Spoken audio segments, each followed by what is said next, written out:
Hey guys, welcome back to my channel. On my last video, I shared with you steps to take on how to verify your university credentials through West. Please, if you missed that video, kindly click the link up there. In this video, I'm going to be sharing with you tips and tricks on how to ace your IELTS. This is going to be a very interesting session. If this sounds like something you like, please stick around to the end of this video.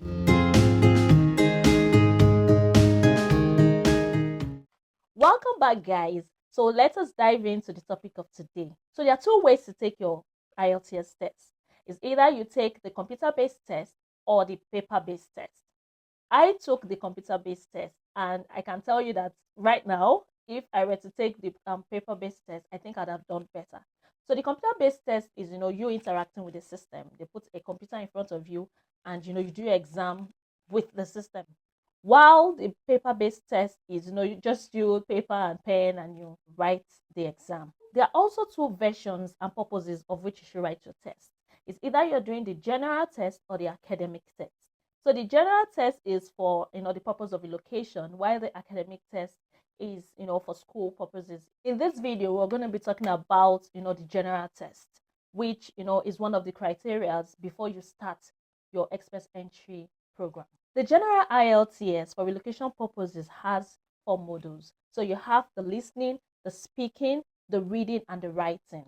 Now, for you to even qualify to start your express entry program, you need to have a band of 6 in listening, 6 in writing, 6 in speaking, and 6 in reading. So, but we know that having a 6 in all the modules for you to start your express entry program is just the minimum criteria. It would not, help you get that high score that we're looking for. But for you to get that very high score, you need to have an 8 in listening. Then you can now have a 7 in reading, 7 in speaking, and 7 in writing. Yeah, so now let's dive into the tips and tricks on acing these modules. I'm going to start with listening, which is my best module. Yeah, for listening, I advise the first thing on my list is that you try to have less distraction. So for the listening test, what they do is, you are with a headphone, they give you a headphone, and there's someone speaking to you or reading to you through, the earphone. So all you need to do is listen attentively to what that person is saying. You cannot afford to be distracted, please. Even if anything bites you, ignore. Because the thing is, as the person on the other side is speaking, you are answering the questions immediately. So there's no time for you to listen and think, oh, what did the person say? You understand? So you have to be very attentive. You have to block out every form of distraction and listen carefully. In any situation where you missed a number, for example, let's say they're saying to get to a place where you can order coffee, you walk straight down and go to number 26, blah, blah, blah, blah, blah. If you did not hear that 26 well, or you did not hear the straight down and turn left well, please move on. Don't stay there and start asking, oh God, what did they say? Is that 26? Was it 25? Was it? As you are thinking about the number that you heard, the person had already gotten to the end. I don't know if you get me. Like the person had already gotten to the end of the test, and you're there busy thinking about the number. So I advise, if you miss any part, just move on and continue, because you are listening and you're answering the questions immediately.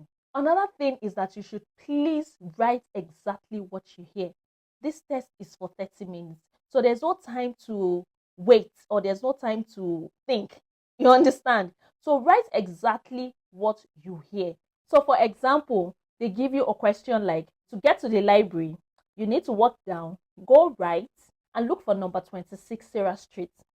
And in the question in front of you that you have to answer, they are asking, how do you get to the library? And you say, go straight, turn right, and look for number 26. You're writing it right. And the 26, you are spelling 26.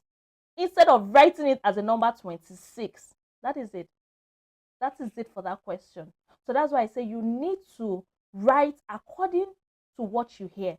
So when they say number 26, write number 26 and don't spell 26 for them. I hope you get what I'm saying, right? And another tip is, please, if you are not sure of what you heard, move on. Like, go to the next question sharply. You can always come back when you're done if you have enough time, to cross check and think what you have heard. So let's say you are there, you're thinking, was it 26 I heard? Was it 24? Just write 24 and 26. Yeah. And move on. In your question paper, you understand? You can now come back, or aside, you can now come back and check, okay, what was that? Now, meditate and think about the number that you've heard. So don't just write, what you think you heard. Just move on. You can write it aside, what you thought, you understand, and move on.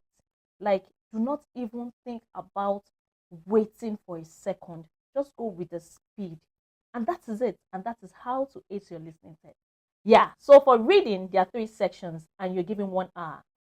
For reading, they give you passages to read and answers like true or false or yes, no, not given. And it's just for 1 hour.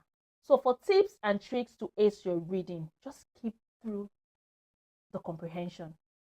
As in, just keep through the passages. You understand? For me, I like taking my time to read and understand. For this test, it's not to understand though. I don't know how to put it, but for this test, for the purpose of this test, because it's just 1 hour and you have 3 sessions to cover. You understand? So just came through, just go through what it is, just go through the passages and try to find answers. You know how they taught us in secondary school then? Sometimes they even say read the questions first and look for the answers in the passage. If that is what's best for you, then do. But do not waste time reading all the passages and understanding. There's no time for that. Before you know, it's 10 minutes and that is it for the day. Then the second tip is that you take out the likely answers for multiple questions. The third tip is that you skip difficult questions and go to the easier ones. You can always come back to them. Once you see that this question is taking time, just skip it. The next one is you must answer all your questions correctly. For example, let's use correctly. We have 2 hours incorrectly. And as you're rushing, you now write 1 hour. That is it. They reduce your mark from there. You understand? So you have to spell correctly what correctly is. You can't just afford to miss any of the R's. You have to spell correctly. If not, it's done. Please do not leave blank answers. Always, skip those answers and move on, but come back and fill those answers. Do not leave any of your answers blank. This last one, I always say it last, but that should even be the first thing for you to do, is that you pay attention to details. Once you start your test and all these instructions that are given to you, try to read them correctly. Where you have the underline, where you have the capital letters, please try to pay attention to small details, and you see that once you do that, you won't have any issues writing your test. Yeah, so for speaking, which is my next one and kind of my favorite, is that before your exam, you have to try and look for ways to expand your vocabulary. If it's just listening to news, getting newspaper and reading, just avoid anywhere where they are speaking what you don't need at that moment. You understand? So just try and look for ways to expand your vocabulary. It's not a big deal. You are just there in front of someone and the person is talking to you, just making it just a conversation. You understand? It's not an interview. It's nothing. It's just you having a conversation with someone. You get, and they ask you the questions that you don't even expect. For my own listening, they asked me that I should tell them a time where I was displeased with customer care. You understand? And at that point, I had to think in the moment. I just came up with, I was driving down today and I went to get gas, and the attendant was very rude to me. I felt very, all they need to do is hear you speak and know that you can speak well. The next question they asked me was, I should tell them a celebrity, my best celebrity. I just mentioned something. You understand? I just mentioned someone.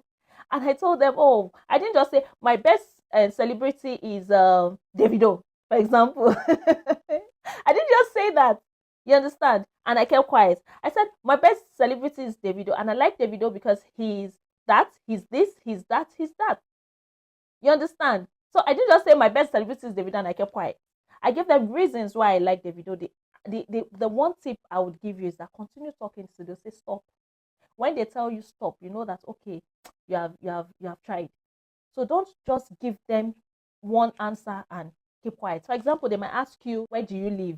And you say, I live at number 24 Sarah Street. And you keep quiet. The person will be looking at you like, okay. You understand? And if it says that you're not saying him, the person moves on to another question. But you can answer the question as well as this. I stay at 26 Sarah Street, very close to the mall, where you find Walmart, you find this, you find that, and you can shop for groceries, you can shop for this, you can shop for that. If you go straight down, you would actually also see other malls where you can do this or you can do that. And try to build a story.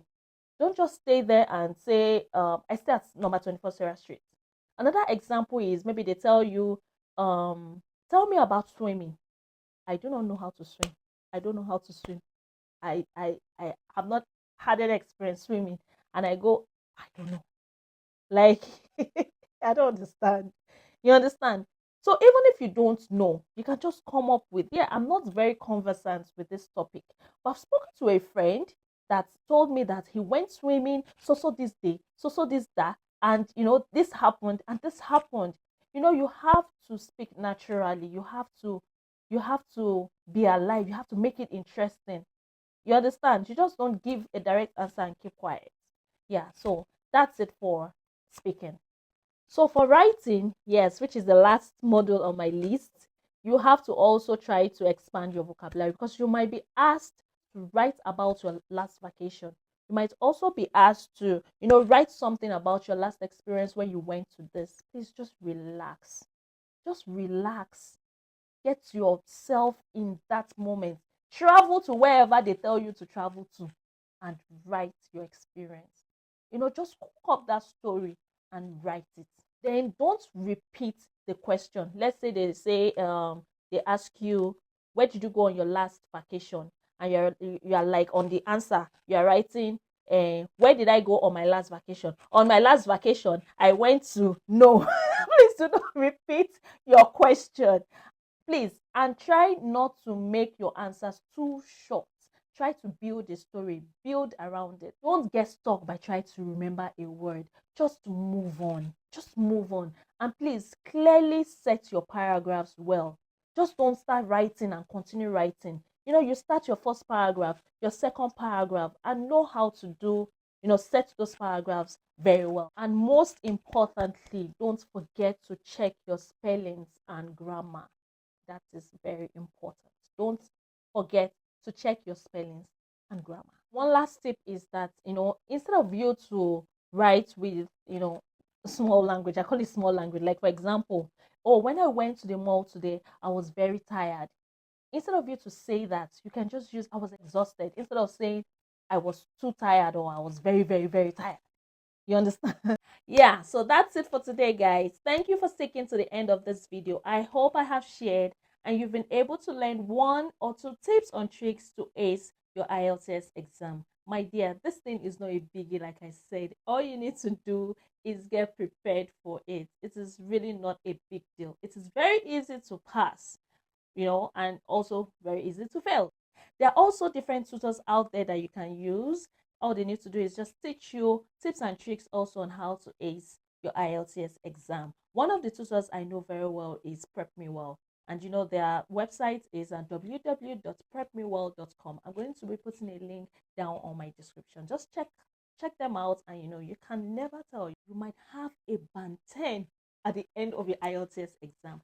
Thank you guys for sticking around with me. Till next week, we'll be talking about creating your express entry profile. Have a lovely one, guys. Love you. Bye.